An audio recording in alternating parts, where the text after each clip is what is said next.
Hello and welcome back to The Witness. Today I'm putting my foot down. Let's get those remaining logs today.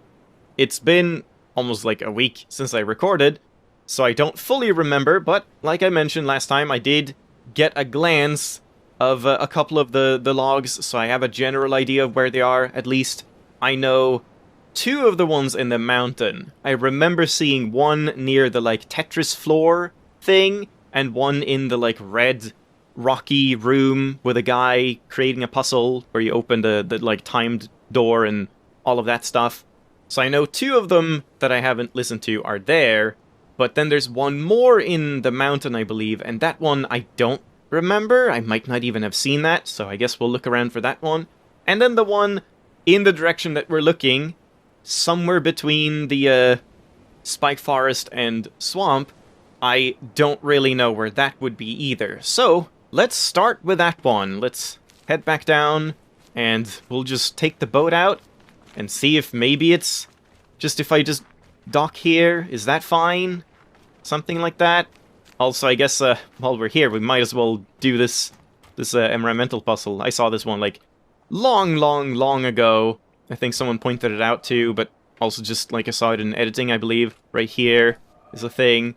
And you just have to, unalign these ones again. But I don't remember how to do that. I think there's, one in each of these. Maybe I shouldn't bother with this right now. It's gonna take too long. Let's not do that quite yet, because, yeah, it's gonna take too long, and we don't have too much time if I'm gonna have time to do all of the logs remaining. So, yeah.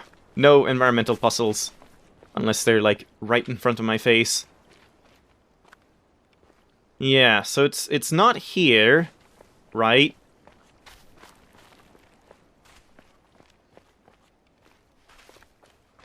I think it's closer here, so it's probably, unless, would it be closer, or is it around this area?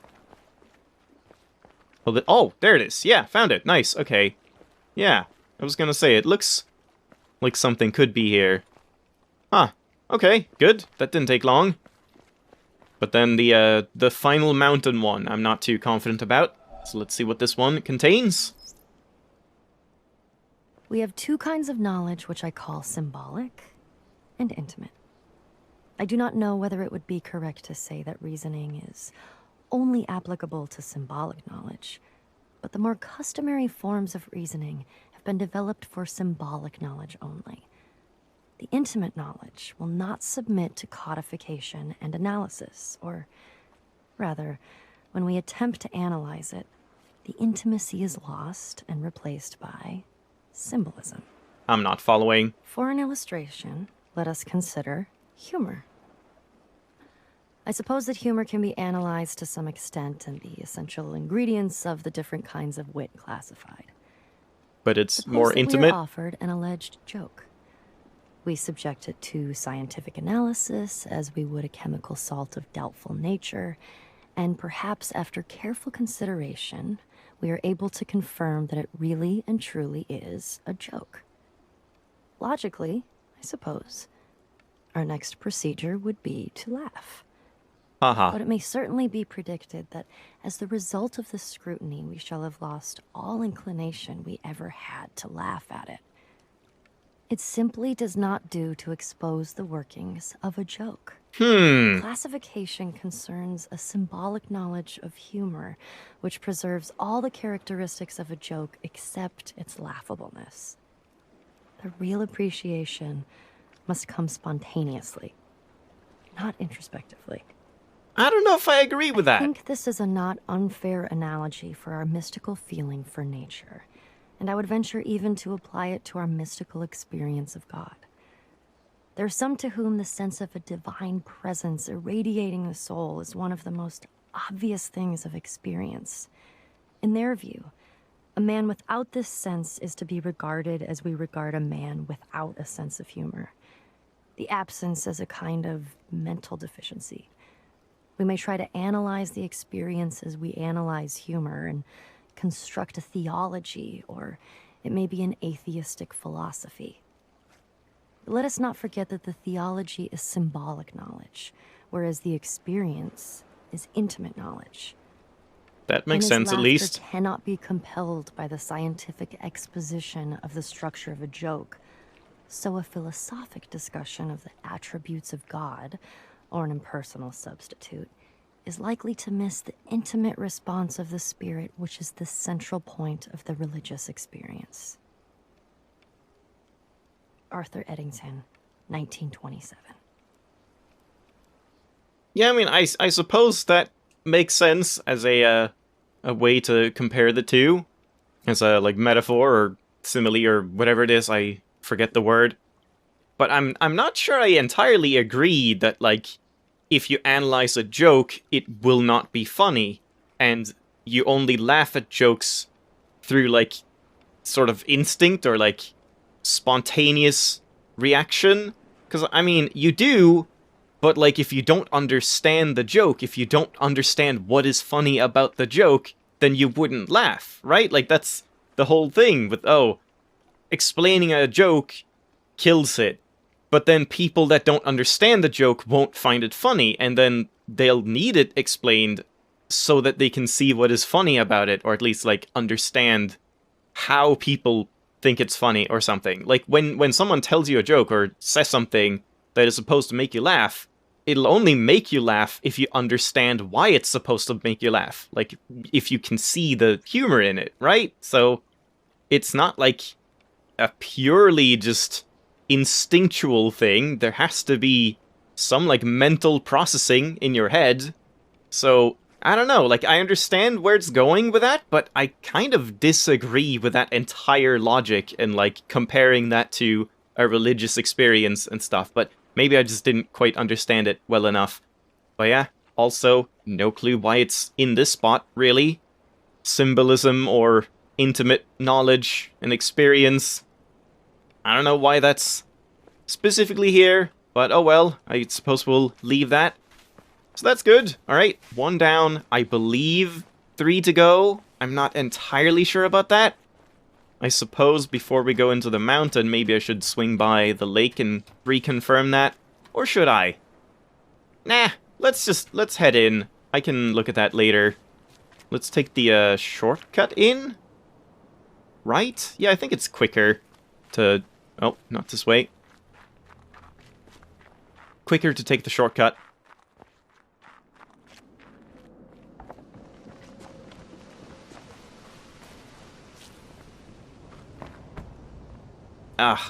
Okay. Now we have to walk. If the elevator is down, I refuse to believe that that would be faster. To, like, call it up, wait for it, and then go down again. It's such a slow elevator. Granted, this is kind of a windy path as well. Well, we can take it up again.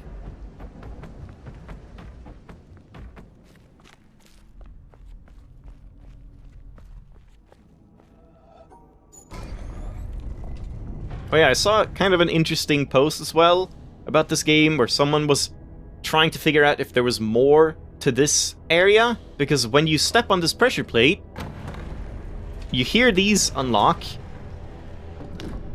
and then you get the time, but then when these close again, there's like a final sound afterwards as well, if you listen.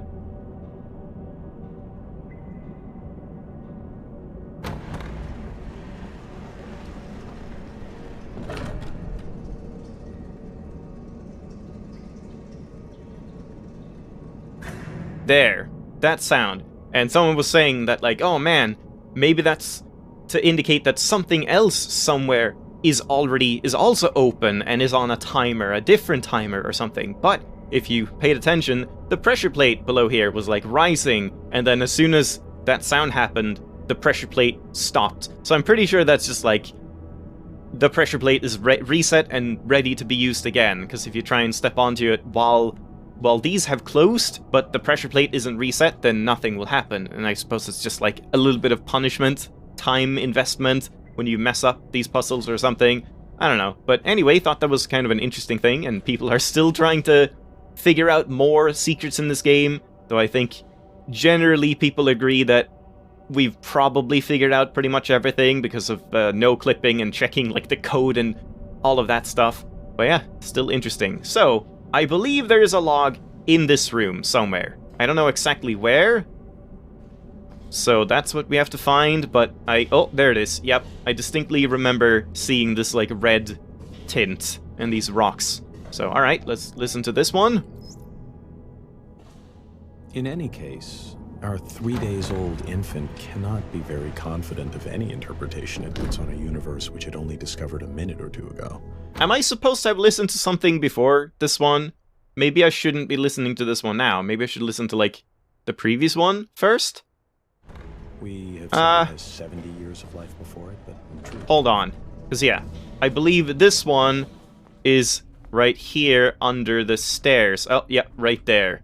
So I just happened to see this one. I don't think I would have found this one, like, on my own, really. Because when I was told that there was one in this room, I would have probably looked at the, above floors, not down here. Because, yeah, that's very, very sneaky. But yeah, let's check this one out. Wait, hold on. What's happening? Oh! Oh, the elevator comes down automatically. Interesting. Let me just wait for that then, so it doesn't make a sound. Alright, there we go. Oh, and that's, like, not shining anymore. Huh. Okay, well... Looked at on the astronomical timescale, this is the same dude, right? humanity is at the very beginning of its existence. A newborn babe, with all the unexplored potentialities of babyhood. Yeah, there we go. And until the last few moments, its So this is like a interest has been two-parter. centered absolutely and exclusively on its cradle and feeding bottle. It has just become conscious of the vast world existing outside itself and its cradle. It is learning to focus its eyes on distant objects, and its awakening brain is beginning to wonder, in a vague, dreamy way, what they are and what purpose they serve. Its interest in this external world is not much developed yet, so that the main part of its faculties is still engrossed with the This is like cradle and Feynman feeding again. bottle, but a little corner of its brain is beginning to wonder. James Jeans, Nope. 1928. Alright, well, yeah. I don't really think there's much to talk about that one. That's pretty direct and, like, factual. Yeah, it has nothing to do with, like, religion versus science or anything like that. It's just, yep, that is how it works, you know? Like, humanity is finally just now starting to understand more things about the world than we ever have before. And I mean, obviously we have, and thinking about, like, what's gonna happen from this point on, how much more are we gonna understand, and, like, space travel and stuff like that. But yeah, no clue why it's here. I guess because this puzzle is hard to understand. You understand Tetris, but you have to understand how the pieces form a bigger whole? No idea.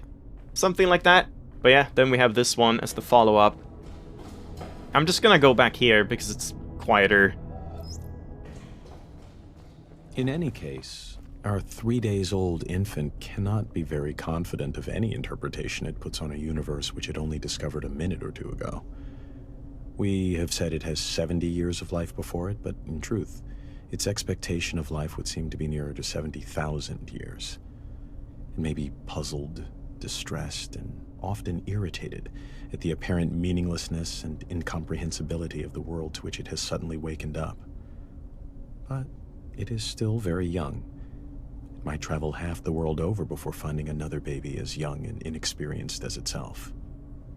It has before it time enough and to spare in which it may understand everything. Sooner or later, the pieces of the puzzle must begin to fit together. Although, it may reasonably be doubted whether the whole picture can ever be comprehensible to one small and apparently quite insignificant part of the picture. James Jeans, 1928. Yeah, I mean, again, that just adds to the previous thing. We don't know shit. Period. Kind of nothing to say about those. And again, I mean, this one does make sense that it's here, because it's like, you know nothing. You don't know that there's more, and you don't understand this stuff, and like, the first time you might probably see this on your first time through here, maybe, because it's not, like, super hidden. I'm surprised I didn't see this one. but once you, like, complete it the first time, you'll just be left with more questions than answers, and there's so much more to uncover in this very area. So in that sense, it works very well, but beyond that, not really sure. But yeah, so now I guess I have to kind of go out again and take a look at the lake. Oh, wrong way. No,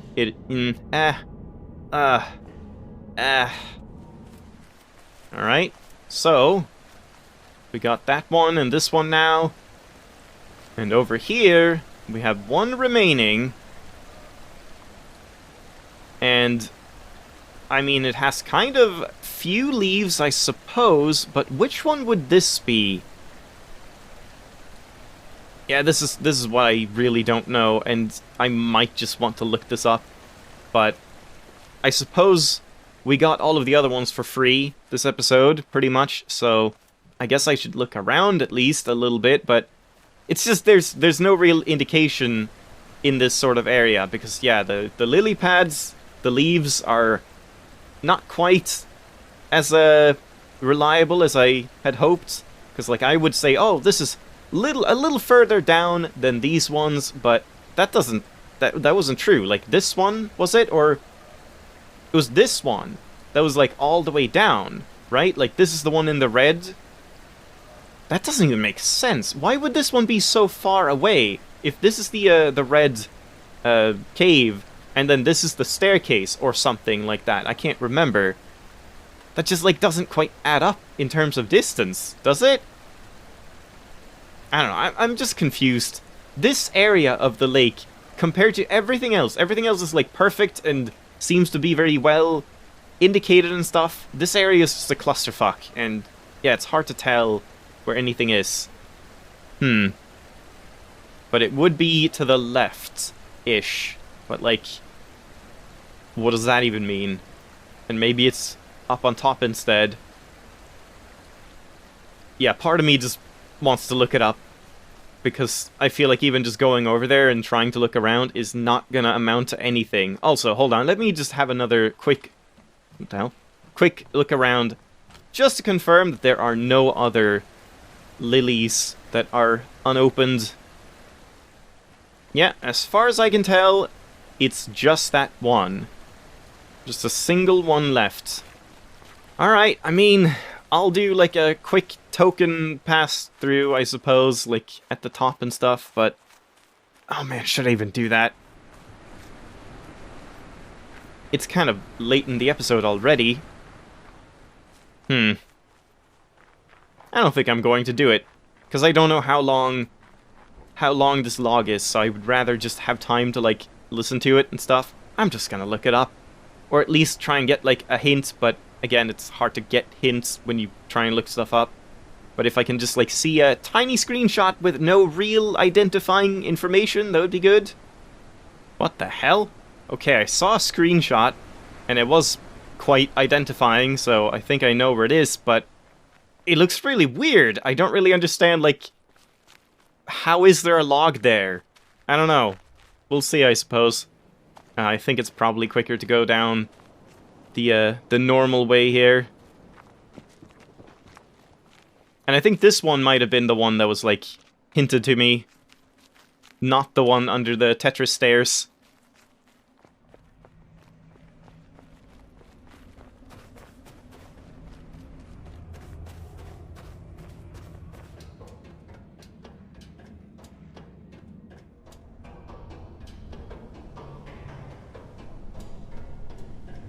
Okay, so what the hell is going on here? Oh, I see. Oh, I see. That's a sneaky one. Oh. Oh, no, it's just right there. Okay. In the screenshot, it looked like it was lying... I don't know. It looked like it was lying on one of these or something. Like, on the window at, like, almost eye level. But no, it's just right here. That's actually kind of obvious. I'm surprised I missed that. That was probably, like, in the video, I would imagine, at some point. Like, you could probably see it. I don't know. But yeah, okay. Final log. Let's see what this one contains. Therefore, I thank you, my God, because you make clear to me that there is no other way of approaching you, except that which to all humans, even to the most learned philosophers, seems wholly inaccessible and impossible. For you have shown me that you cannot be seen elsewhere than where impossibility confronts and obstructs me. O Lord, you, who are the food of the mature, have given me courage to do violence to myself. For What? impossibility coincides with necessity, and I have discovered that the place where you are found unveiled is girded about with the coincidence of contradictories.